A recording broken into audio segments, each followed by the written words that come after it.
दोस्तों, हकीम लुकमान के बारे में तो आप सभी लोग जानते होंगे कि वो अल्लाह के प्यारे बंदे और अल्लाह के वली थे। आपकी विलादत हजरत दाऊद अलैहिस्सलाम के द्वार में हुई। आपका विसाल हजरत यूनुस अलैहिस्सलाम के द्वार में हुआ, जो रमना के करीब है। रमना फिलिस्तीन में है। ये नबी थे या नहीं, अब ये वजह नहीं है, लेकिन वो अल्लाह के नेक बंदे और वली थे। लुकमान के माना कसीर लक्ब वाला अकल, यानी बहुत ज्यादा अकल वाला, और लक्ब वाला आपके नाम में हकीम आता है, और हकीम तबीब को कहते हैं। अल्लाह तबारक व ताला ने हकीम लुकमान को हिकमत और दानाई बख्शी थी। आपकी हिकमत यूनान में बहुत मशहूर है, जिसे तिब्बे यूनानी कहते हैं। कुरान पाक में अगर किसी चीज का जिक्र आ जाए तो वो चीज बड़ी अजमत वाली और उसके वकार और दर्जात बुलंद हो जाते हैं। मगर यहां पर अल्लाह तबारक व ताला ने हकीम लुकमान के नाम पर एक पूरी सूरह नाजिल फरमाई, जिसकी हिकमत और दानाई के बहुत सारे वाकयात मशहूर हैं। जिसमें से एक वाकया मैं आप लोगों के सामने पेश करने जा रहा हूं। इस वाकया को सुनकर आप बहुत ही ज्यादा हैरानो परेशान हो जाएंगे। तो दोस्तों, आज की वीडियो को आप पूरा आखिर तक जरूर देखिएगा। दोस्तों, कहा जाता है कि हकीम लुकमान के द्वार में हर बेजुबान को जुबान थी। जड्डी बूटियां खुद बोलकर हकीम लुकमान को बता देती थी कि हम इस मरीज की दवा हैं या हमसे इस मरीज की शिफा है। इस हवाले से एक वाकया मशहूर है कि हकीम लुकमान ने समुद्र के दूसरे किनारे को ढूंढने के लिए इरादा किया। उनके पास एक तोता था जो उनसे बातें किया करता था। हकीम लुकमान ने अपने हिकमत से जड़ी बूटियों से एक ऐसी दवाई तैयार की जिसको खा करके तोता बगैर खाए पिए बिना थकान के 6 महीने तक उड़ सकता था। हकीम लुकमान ने 2 गोलियां तैयार की। एक गोली तोते को खिला दी और दूसरी गोली तोते के गले में बांध दी, और तोते को नसीहत की कि इस गोली को खा करके बगैर थकान के बिना खाए पिए 6 महीने तक तुम अपनी उड़ान को जारी रख सकते हो। और साथ ही ये भी नसीहत की कि तुम्हें कहीं पर भी भूख और प्यास लगे तो दूसरी गोली खाकर के वहीं से वापसी का सफर पकड़ लेना और आगे मत जाना। तोते ने लुकमान हकीम से इजाजत ली और समुंदर की तरफ अपनी उड़ान भर ली। तोता मुसलसल 6 माह तक अपनी उड़ान को जारी रखा हुआ था, लेकिन उसे अभी तक समंदर का दूसरा किनारा नहीं मिला था। तोता को उड़ते हुए 6 माह से ज्यादा अरसा गुजर गया था। अब उसे भूख और प्यास महसूस होने लगी थी और थकावट का भी एहसास होने लगा था। मगर यहां तक जहां वो जा चुका था, वहां समंदर का किनारा तो दूर दूर तक नजर नहीं आ रही थी। उसके इर्द गिर्द दूर दराज तक ना कोई दरख्त था और ना कोई पहाड़ था जहां वो बैठ करके सांस ले सके। थोड़ी दूर के बाद उसे एक चट्टान नजर आई तो तोता उसके ऊपर जाकर बैठ गया। दरअसल वो चट्टान नहीं बल्कि एक बहुत बड़ी मछली थी, मगर तोते को यह नहीं पता था कि ये कोई चट्टान नहीं बल्कि एक बहुत बड़ी मछली है।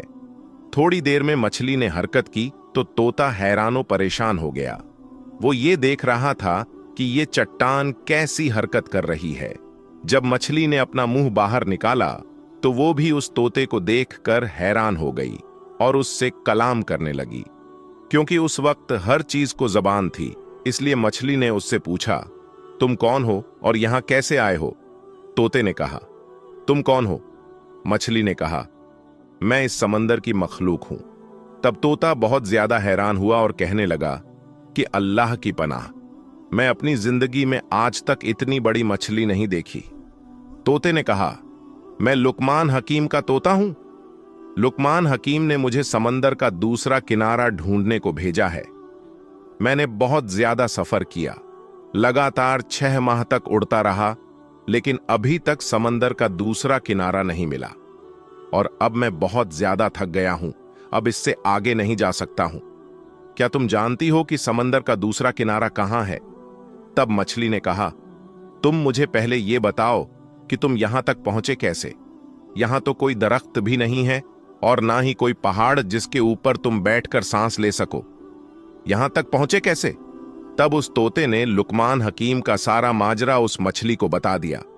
तब मछली ने कहा, समंदर का दूसरा किनारा कहाँ है ये तो मुझे पता नहीं, लेकिन समंदर का दूसरा किनारा कहाँ है उसको ढूंढने में तुम्हारी मदद नहीं कर सकता, क्योंकि मैं समंदर के अंदर जाती हूं तो बहुत मछलियां समंदर के अंदर मौजूद है जो मुझे खा जाएंगे, जो मुझसे बहुत ज्यादा बड़ी बड़ी है।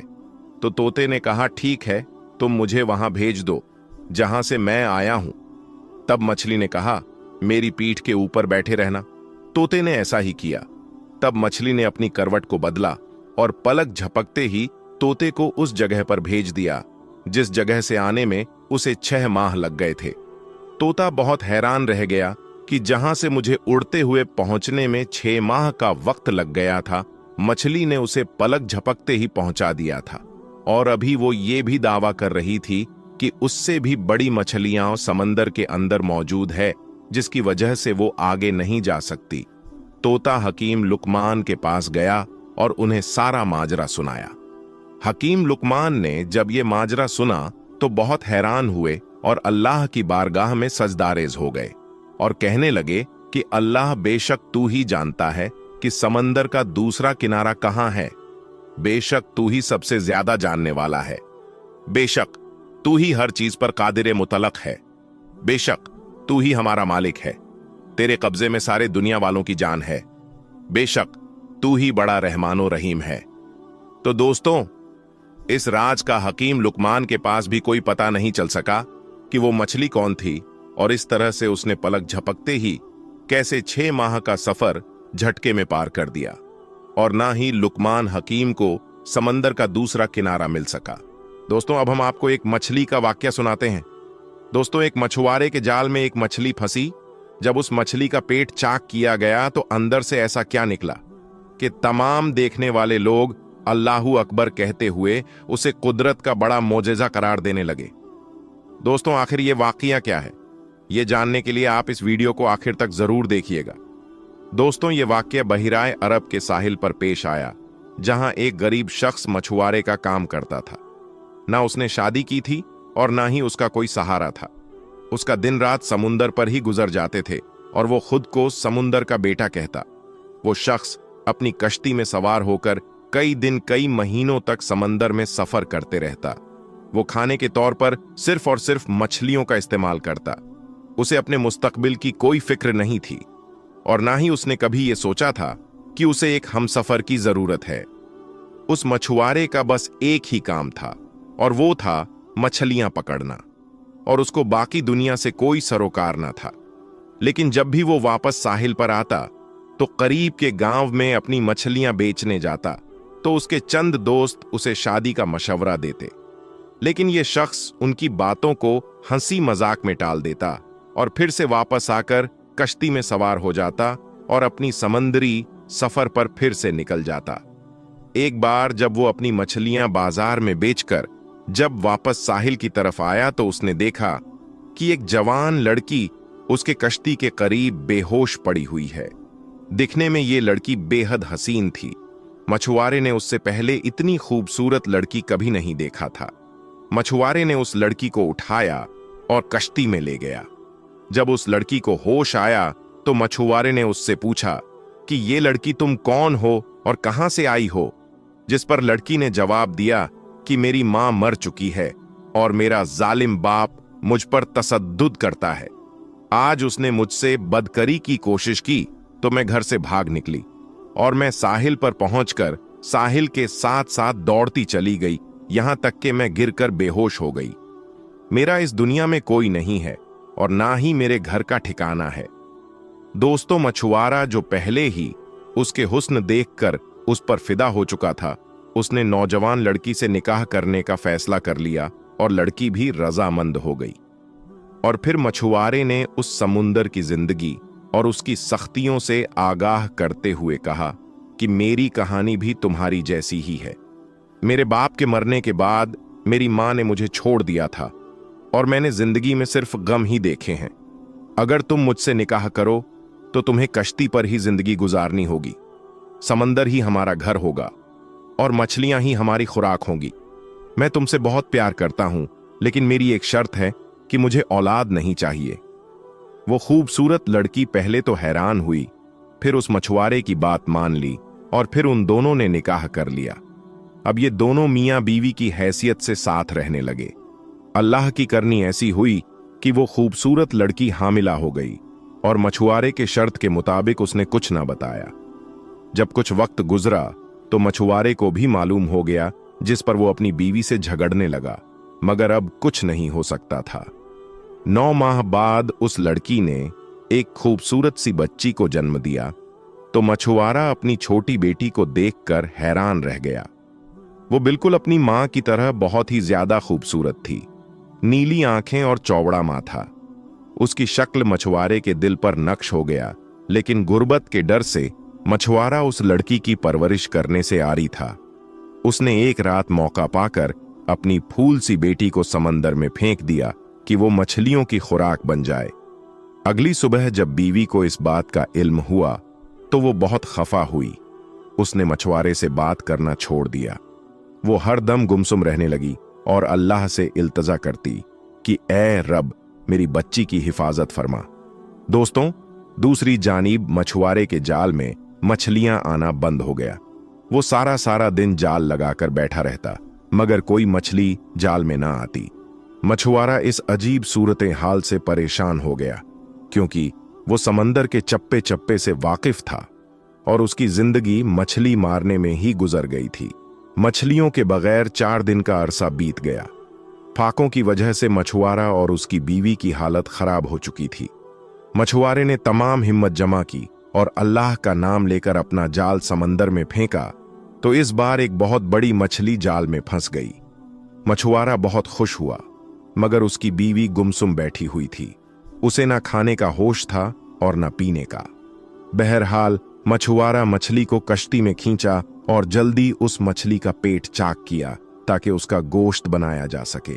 लेकिन जैसे ही मछली का पेट चाक हुआ तो अंदर से वही बच्ची निकली जिसे मछुआरे ने समंदर में फेंका था। बच्ची को देखते ही मछुआरे ने उसे पहचान लिया। दोस्तों, कुदरत का मौजज़ा देखें कि वो बच्ची जिंदा थी। मछुआरे ने जब ये देखा तो सजदे में गिर गया और रोने लगा कि ए अल्लाह, मुझसे भूल हो गई थी। तू ही सबको पालने वाला है, तू हर जानदार को रिज्क देने वाला है। तूने मेरी बच्ची का भी रिज्क लिखकर इस दुनिया में भेजा है, मैं उसकी परवरिश करूंगा। ए अल्लाह, मेरी मदद फरमा। मछली के पेट से अपनी बच्ची को निकलता देखकर उसकी बीवी भी खुश हो गई और उसने भी सजदाए शुक्र अदा किया। सुभान अल्लाह। दोस्तों, जानकारी के लिए हम आपको बता दें कि साइंस ने भी इस सवाल का जवाब दे दिया है। इस्लाम के मुताबिक जब एक मछली को ज़िबाह नहीं किया जाता तो वो हलाल कैसे हो जाती है? अल्लाह ताला ने दुनिया की हर चीज बेहतरीन अंदाज में तख्लीक की है और एक निजाम कायम की है, और ऐसा ही मुआमला मछली के साथ भी है। वो जैसे ही पानी से बाहर आती है तो उसके जिस्म में मौजूद तमाम खून फौरन अपना रास्ता बदल लेती है और मछली के मुंह में एपिकोलाटस जमा होना शुरू हो जाता है। मछली के पानी से निकलने के कुछ वक्त बाद ही उसके जिस्म में मौजूद खून का एक एक कतरा एपिकोलाटस में जमा होना शुरू हो जाता है और उसका गोश्त खालिस और हलाल रहता है। यही वजह है कि मछली को ज़बह करने की जरूरत नहीं रहती, और जिस दौरान मछली का गोश्त बनाया जाता है तो एपिकोलाटस को भी निकाल दिया जाता है। सिर्फ यही नहीं, बल्कि साइंस ने इस्लाम के हलाल खाने के हुक्म के पीछे एक पोशीदा हकीकत को भी अश्कार किया है, जिसकी वजह से गैर मुस्लिम भी हैरान रह गए। क्योंकि जब किसी जानवर को ज़बह किया जाता है तो उसके दिल और दिमाग का राबता खत्म हो जाता है, और दिल जानवर की भरदो और सरयानों में मौजूद तमाम खून के बाहर निकलने तक धड़कता रहता है, और इस तरह इसका गोश्त खून से पाक और हलाल हो जाता है। दूसरी जानिब जब किसी जानवर को इस्लामी तरीके से नहीं बल्कि झटके से हलाक किया जाता है तो उसका दिल फौरन धड़कना बंद कर देता है और यूं जिस्म से खून का फौरन इखराज नहीं हो पाता। साइंसदानों का मानना है कि मुख्तलिफ किस्म के संगीन बीमारियां पैदा करने वाली जरासिन और बैक्टीरिया की अफजाइश के लिए खून बेहतरीन चीज होती है, और जब जानवर के जिस्म से खून का इखराज नहीं हो पाता तो ये पूरे गोश्त को ही खराब कर देता है, और जब इंसान उसे खा लेता है तो बहुत सारे बीमारियों का शिकार हो जाता है। दोस्तों, बनी इजराइल को अल्लाह ताला ने हफ्ते के दिन मछली खाने से मना फरमाया था, और ये उस कौम की एक आजमाइश थी। लेकिन जब वो इस आजमाइश में नाकाम हो गए और अल्लाह ताला के हुक्म को पशे पुस्त डाल दिया, तो अल्लाह ताला ने उनको बंदर और खिंजीर बना दिया। ये आजमाइश और ये हुक्म उस कौम के साथ खास थी। उम्मते मोहम्मदिया सल्लल्लाहु अलैहि वसल्लम के लिए ये हुक्म नहीं है, और इस्लाम की वाज़ेह हुक्म आने के बाद पिछली उम्मतों और उनके अहकाम को नेकी समझकर इख्तियार करना, उसका हमारे शरीयत में इंतजाम नहीं किया गया, क्योंकि कुरान पाक और हदीस नबवी सल्लल्लाहु अलैहि वसल्लम में मना किया गया है। और हफ्ते वाले दिन बेला किसी तरद्दुक के मछली खाना जायज है। और अगर कोई शख्स इस दिन मछली खाना बेहतर नहीं समझता या कराहत महसूस करता है, तो उसका तर्ज अमल इस्लामी तर्ज अमल नहीं है। दोस्तों, अब हम आपको बताते हैं कि प्यारे नबी हुजूरे पाक सल्लल्लाहु अलैहि वसल्लम ने फरमाया, अल्लाह पाक 10 औरतों से बहुत ज्यादा मोहब्बत करता है। यानी कि दोस्तों, वो 10 औरतें ऐसी हैं जिनसे अल्लाह पाक बहुत ज्यादा मोहब्बत करता है, उनको पसंद करता है। तो वो 10 औरतें कौन कौन सी है, आइए हम आपको बताते हैं। नंबर 1, पर्दा करने वाली औरत। दोस्तों, नबी करीम हुजूरे पाक सल्लल्लाहु अलैहि वसल्लम ने इरशाद फरमाया कि जन्नत में लोग अल्लाह का दीदार करने के लिए ख्वाहिशमंद होंगे, मगर जो औरत दुनिया में पर्दे की हालत में रहेगी, तो ऐसी औरत के दीदार के लिए अल्लाह खुद ख्वाहिशमंद होगा। और जो औरत दुनिया में अपने आप को ढांप कर रखती है, यानी कि पर्दे की हालत में रखती है, तो ऐसी औरत को अल्लाह बहुत पसंद करता है, और ऐसी औरत से अल्लाह पाक बहुत ज्यादा मोहब्बत करता है। नंबर 2, शौहर की फर्माबरदार औरत। दोस्तों, नबी करीम सल्लल्लाहु अलैहि वसल्लम ने इरशाद फरमाया कि ऐसी औरत भी अल्लाह को बहुत ज्यादा पसंद है जो अपने शौहर का कहना मानती है, जो अपने शौहर की फर्माबरदारी करती है।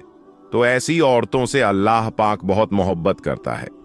नंबर 3, गैर मर्द की निगाह से अपने आप की हिफाजत करने वाली औरत। दोस्तों, नबी करीम हुजूर पाक सल्लल्लाहु अलैहि वसल्लम ने इरशाद फरमाया है कि जो औरत अपने आप को गैर मर्द के निगाहों से बचाएगी, ऐसी औरतों पर अल्लाह पाक जहन्नम की आग हराम फरमा देगा। और जो औरत खुशबू लगाकर गैर मर्द के सामने से गुजरती है, गैर मर्दों को देखती है, तो ऐसी औरत पर अल्लाह ताला की लानत होती है। नंबर 4, अल्लाह की इबादत करने वाली औरत। दोस्तों, नबी करीम हुजूर पाक सल्लल्लाहु अलैहि वसल्लम ने इरशाद फरमाया है कि जो पाक दामन औरत नमाज रोजे की पाबंदी करे, जो अपने शौहर की खिदमत करे, तो ऐसी औरतों के लिए जन्नत के 8 दरवाजे खोल दिए जाते हैं। नंबर 5, अपने शौहर से हमेशा खुश रहने वाली औरत। दोस्तों, नबी करीम सल्लल्लाहु अलैहि वसल्लम ने इरशाद फरमाया कि जिस औरत का शौहर राजी हो और अगर वो इंतकाल कर जाए, तो अल्लाह ऐसी औरत पर जन्नत वाजिब कर देता है। दोस्तों, जो औरत अपने शौहर से हरदम खुश रहती है, अपने शौहर की खिदमत करती है, अल्लाह ऐसी औरत को भी बहुत ज्यादा पसंद फरमाता है और अल्लाह ऐसी औरत से भी बहुत ज्यादा मोहब्बत करता है। नंबर 6, चुगली गीबत न करने वाली औरत। दोस्तों, नबी करीम सल्लल्लाहु अलैहि वसल्लम ने इरशाद फरमाया कि अल्लाह को ऐसी औरत भी बहुत ज्यादा पसंद है जो झूठ ना बोलती हो, चुगली ना करती हो, गीबत ना करती हो और फितना फसाद ना करती हो, तो अल्लाह ऐसे औरत से भी बहुत ज्यादा मोहब्बत करता है। नंबर 7, पाक साफ रहने वाली औरत। दोस्तों, नबी करीम सल्लल्लाहु अलैहि वसल्लम ने इरशाद फरमाया कि जो औरत दुनिया में पाक साफ का एहतमाम करती है, और खास तौर पर जो औरत हैज की हालत में पाक साफ रहती है, पाक साफ रहने का ख्याल करती है, तो अल्लाह पाक ऐसी औरत से भी बहुत मोहब्बत करता है। नंबर 8, तौबा करने वाली औरत।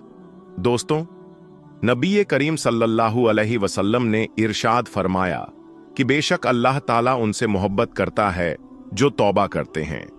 मतलब कि जो औरत अल्लाह से तौबा करती है, अस्तगफार करती रहती है, अल्लाह ऐसी औरत को बहुत ज्यादा मोहब्बत करता है। नंबर 9, सब्र करने वाली औरत। दोस्तों, नबी करीम सल्लल्लाहु अलैहि वसल्लम ने इरशाद फरमाया कि बेशक अल्लाह सब्र करने वालों से मोहब्बत करता है। मतलब कि दोस्तों, अल्लाह पाक ऐसी औरत से भी बहुत ज्यादा मोहब्बत करता है जो दुख और तकलीफ आने पर सब्र करती है और अल्लाह की रजा पर खुश रहती है। नंबर 10, माफ करने वाली औरत। दोस्तों, 10वीं करीम सल्लल्लाहु अलैहि वसल्लम ने इरशाद फरमाया कि अल्लाह पाक ऐसी औरत से बहुत ज्यादा मोहब्बत करता है जो अपने गुस्से को पी जाती है और दूसरों की गलतियों को माफ करती है। बेशक अल्लाह माफ करने वालों को पसंद फरमाता है और अल्लाह ऐसे लोगों से, ऐसी औरत से बहुत ज्यादा मोहब्बत फरमाता है। दोस्तों, अब हम आपको बताते हैं हजरत अली ने फरमाया, बेवफा औरत की पहचान क्या है। हजरत अली रजी अल्लाह ताला अन्हु की खिदमत में एक शख्स आया और अपने दस्ते अदब को जोड़कर अर्ज करने लगा, या अली, मैं किसी को पसंद करता हूं और अब उनसे मैं निकाह करना चाहता हूं, लेकिन या अली, एक सवाल मेरे दिल में है, क्या ये मेरे लिए वफादार बीवी साबित होगी या नहीं। उस शख्स का बस ये कहना था तो हजरत अली रजी अल्लाह ताला अन्हु ने इरशाद फरमाया, ऐ शख्स, याद रखना, जो औरत अपने वालिदैन की तौहीन करती हो, अपने उस्ताद से बदतमीजी करती हो, अपने घर की शिकायतें करती हो, तो समझ जाना कि आने वाले वक्त में एक अच्छी बीवी साबित नहीं होगी। औरत को औरत इसलिए कहा जाता है क्योंकि उसके वजूद में छुपना है, छुपाना है। जो औरत अपने घर की शिकायतें किसी गैर के सामने बयां करें तो समझ जाना कि आने वाले वक्त में वो तुम्हारे ऐब भी किसी और के सामने बयान करेगी। उस शख्स ने कहा, या अली, कोई ऐसा अमल या कोई ऐसी दुआ जिससे इंसान और वाज़ेह हो जाए। तो हजरत अली रजी अल्लाह ताला अन्हु ने इरशाद फरमाया, ऐ शख्स, इस जमीन पर सबसे ज्यादा बदतरीन अमल झूठ है जो तमाम गुनाहों की जड़ है। याद रखना, जिस औरत की फितरत में झूठ हो, धोखा हो, वो कभी भी किसी के साथ वफा नहीं कर सकती हैं। तो मेरी प्यारी इस्लामी बहनों, अगर आप ये चाहती हैं कि अल्लाह आपको मोहब्बत करें तो आप इन 10 बातों का जरूर ख्याल रखिएगा।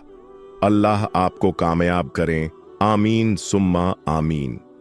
दोस्तों, आज की इस वीडियो में बस इतना ही। हम मिलेंगे आपको अगली वीडियो में। तब तक के लिए अल्लाह हाफिज।